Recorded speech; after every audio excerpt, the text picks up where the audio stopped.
Bonjour tout le monde, alors aujourd'hui dans cette nouvelle vidéo, je vais créer une patine grise.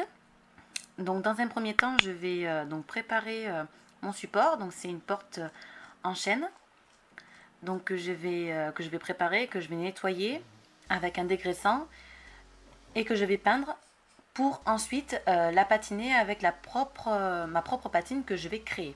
Donc je pulvérise mon support avec donc le dégraissant pour bien nettoyer toute la surface, pour qu'il n'y ait plus de traces de cire ou encore même de crasse tout simplement, pour ensuite mettre la peinture. Donc je nettoie bien au Scotch-Brite, je crois que ça s'appelle comme ça.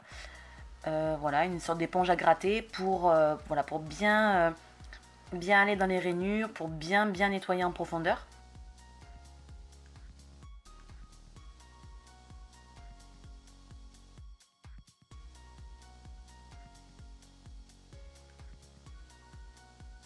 Après, je rince avec une éponge humide.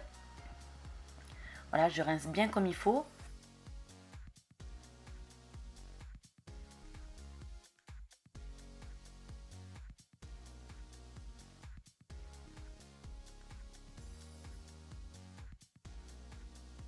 Une fois que le support il est bien sec, je vais égrener un petit peu le bois avec une éponge abrasive pour bien rayer la surface avant de la peindre.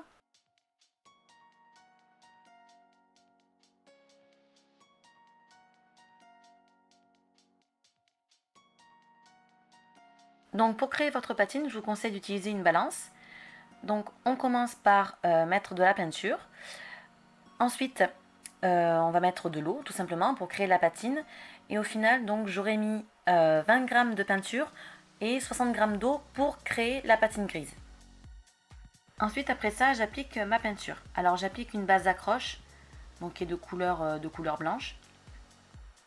Voilà, j'utilise le pinceau à bourron pour faire d'abord toutes les moulures.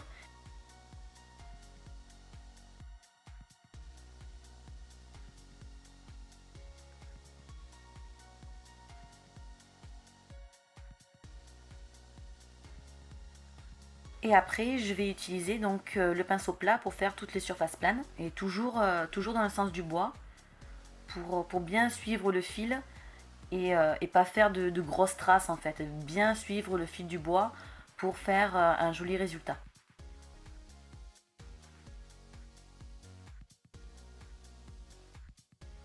Ma base d'accroche a bien séché, j'ai donc appliqué 2 couches de peinture de couleur gris clair, enfin c'est couleur mastic, donc c'est un ivoire, entre le ivoire et le gris, donc très clair. Donc j'ai appliqué 2 couches de peinture, donc mon support est bien recouvert. Et maintenant que le support est bien sec, on peut appliquer la patine que l'on a créée. Donc le mieux c'est de l'appliquer au pinceau. Voilà, il faut bien prendre le temps donc de bien essorer le pinceau quand vous le mettez dans votre pot de patine. Et après vous l'appliquez, donc vous essayez de faire quelque chose de régulier et toujours dans le sens du fil du bois.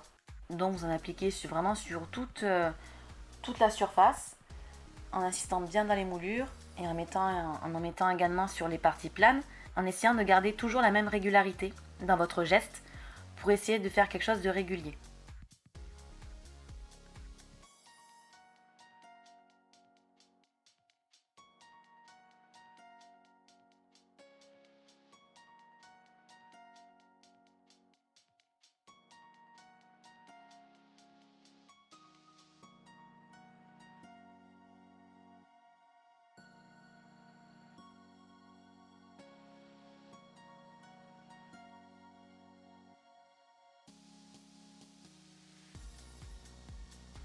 Donc après avoir laissé sécher la patine environ 1 heure donc sur le support, vous pouvez commencer, on va dire, à faire votre effet patiné.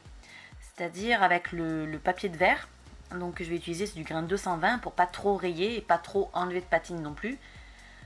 Donc d'essayer, voilà, d'égaliser toute la patine que vous avez appliquée. Donc vous le faites vraiment de partout, dans les moulures, sur les surfaces planes, de façon à ce que ça fasse un effet régulier de partout et à ce que ça fasse un joli effet patiné grisé.